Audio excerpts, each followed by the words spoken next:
Hey, what's going on, everybody? Boilon here, and welcome to the final week of September. And that also means that we're kind of, I believe, over halfway through the War Scourge event. There is, I think, maybe 4 or 5 days left in the event as of recording this anyways. And so I want to share with you some of the tips that have worked for me. Basically where I'm at, how I got there, what I've been doing, what scourges I've been using, and some regrets. You know, what characters that I wish I didn't build up for this event, and maybe hopefully some of this will help you all in, especially if you haven't like finished what you're up to with the War Scourge, then, you know, maybe this will give you some additional tips and thoughts for this event. So if you're ready to go, then let's boil this down.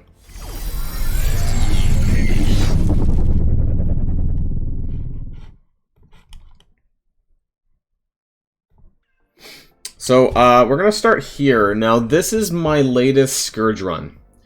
So I've done 9 nodes, and actually I've been doing a lot of 9 node runs. And I feel pretty good about it. Like I know that it's not as good as if I did 10 nodes, but for the amount of investment and the amount of resources that I put into some of my characters, I feel pretty good about it.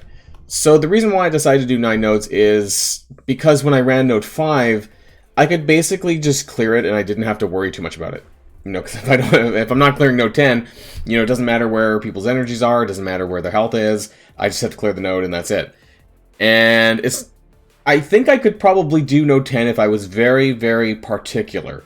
And what I mean by that is, like, you know, resetting for the best RNG, making sure my characters are super healthy by the end of node 5, that I have the best energy.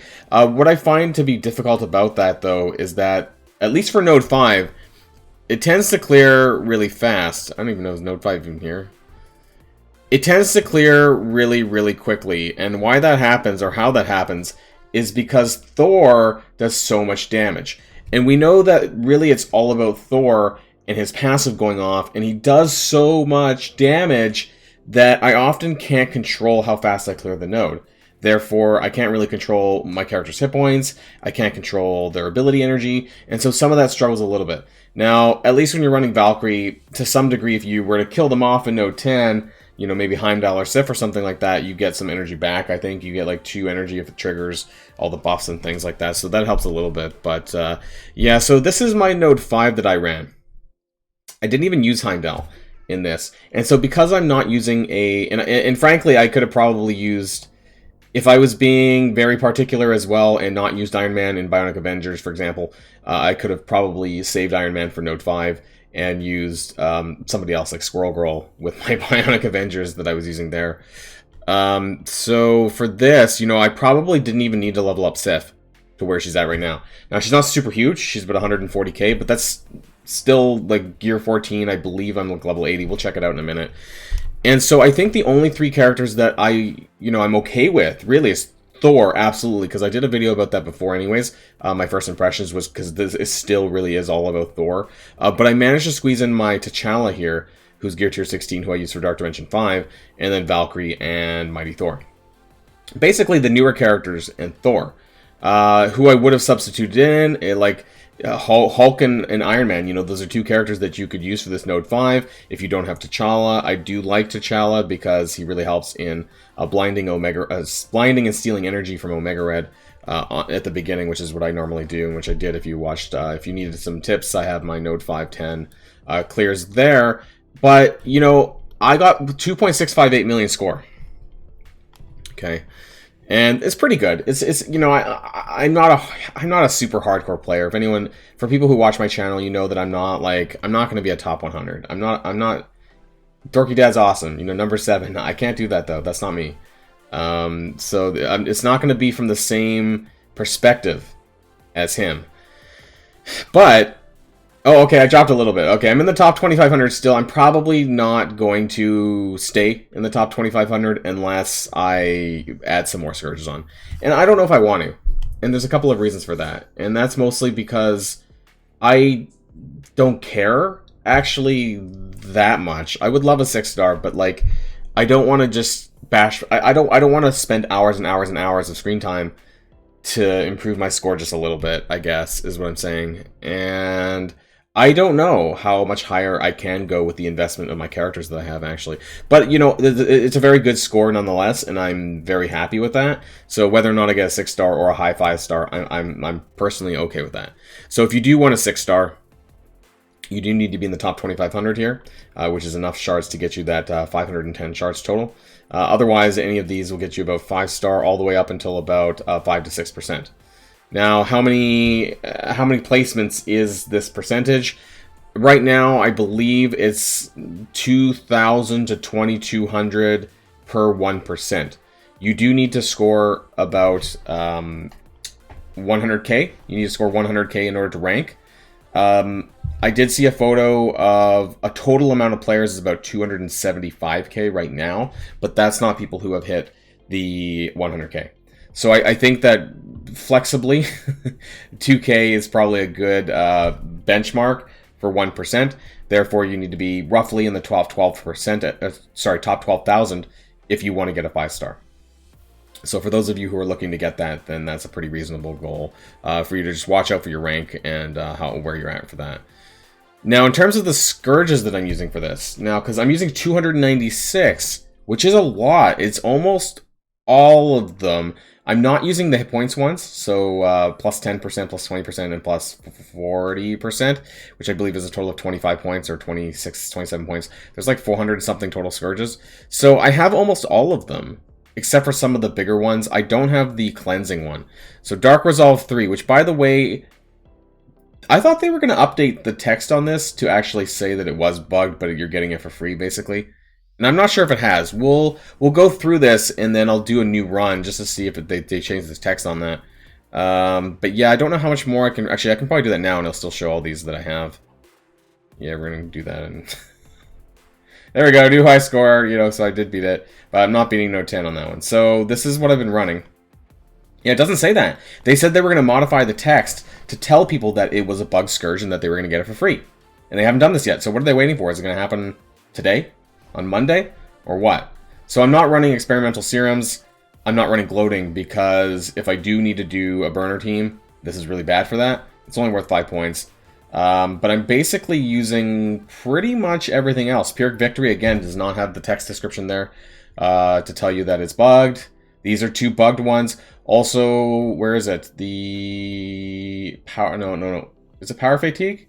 Yeah, Power Fatigue 1 and Power Fatigue 2 also have the text reversed. So this one is for the special abilities, and the other one is for ultimate abilities down here. So they never did the description changes like they said they were going to do that. So that's pretty fucked up, because people really need to know about that. So hopefully you're watching one of my videos that talked about it. I'm not using Blinded by Power. I do find that a bit irritating.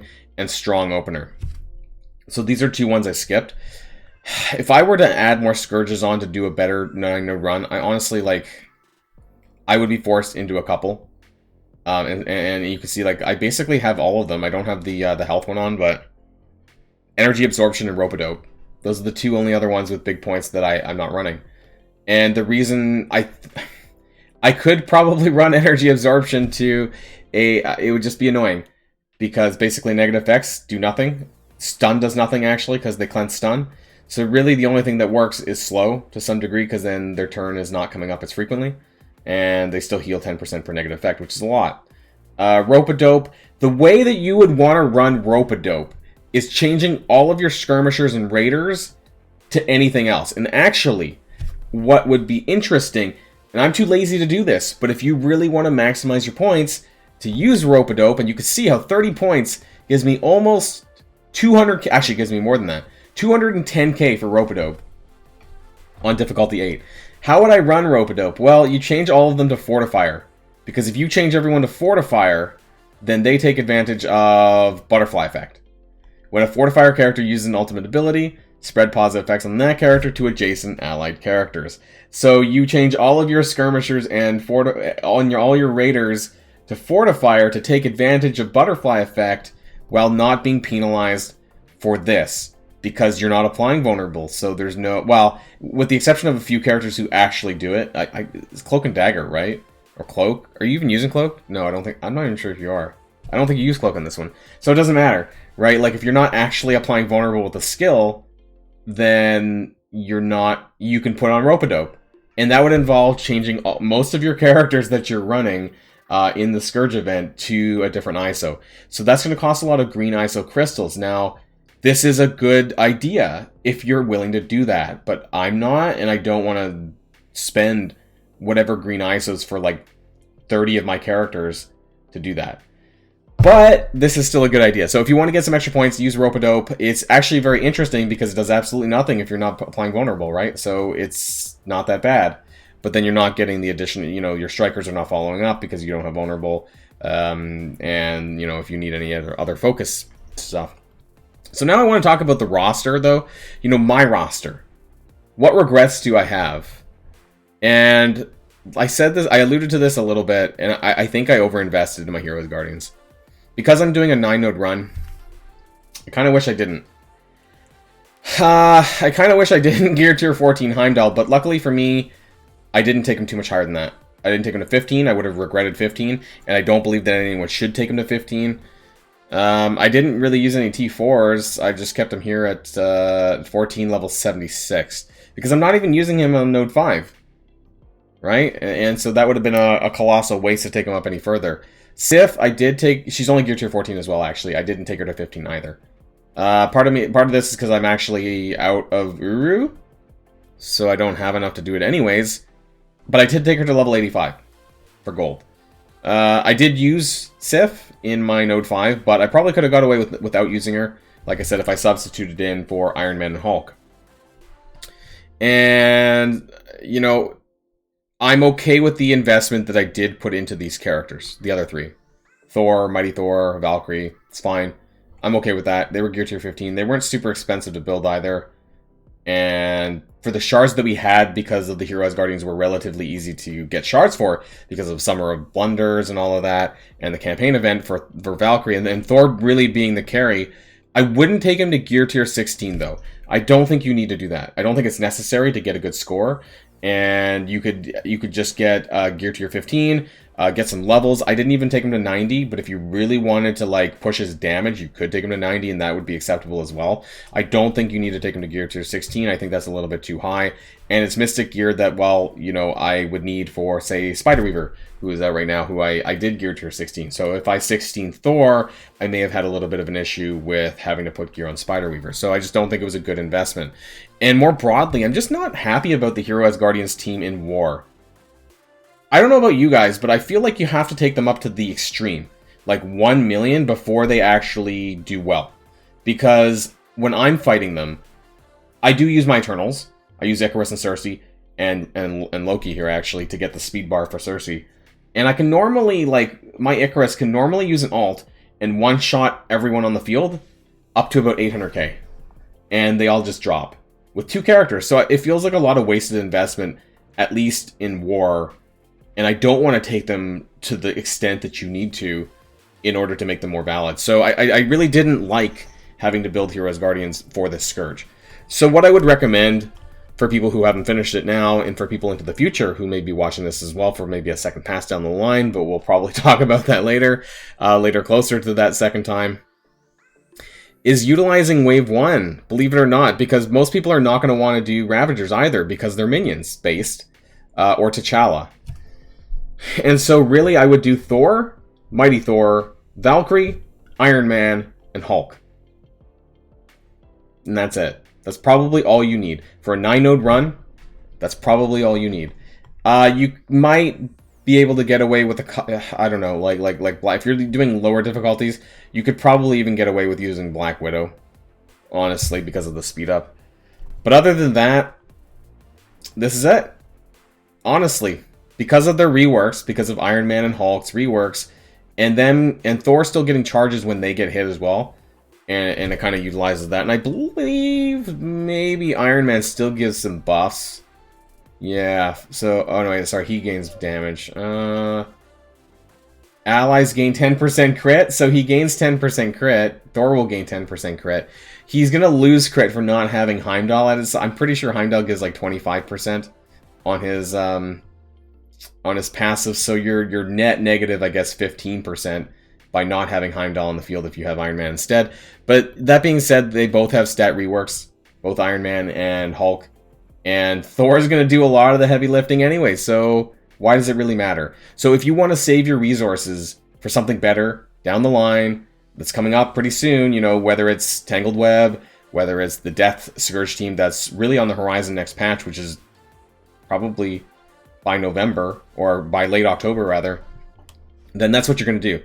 Now, of course, you know, the other characters that I mentioned here, Asgardians, is skill and more mystic. But Heimdall is super effing expensive. So that's one reason to leave him in the trash bin. Turns out, didn't really need Heimdall all that much. And it's fortunate because I didn't go too heavy on him. Unfortunate, though, for some others who may have, because he's Dormammu expensive. I really don't like that. And now I have more resources for all sorts of other endeavors in my roster that I might consider. I've already maximized Spider Weaver, actually, but I am highly thinking about gearing up some of my characters for Underworld, believe it or not. And so, hey, even that gear that I didn't put into Heimdall might go into Nobu.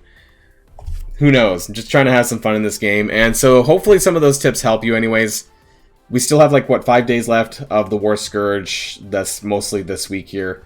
And, of course, I'll have more videos in the days to come. We'll be talking more about, well, the next farmable character, because October is coming, and the upcoming events that are going to be for next week as well. So keep an eye out. Also, Cosmic Crucible is starting today as well, so I'll probably do a full recording of that just to see what the new Cosmic Crucible room rules are like. So enjoy your Monday, enjoy the start of your week, and of course, until next time, stay safe and healthy, and I'll see you all later.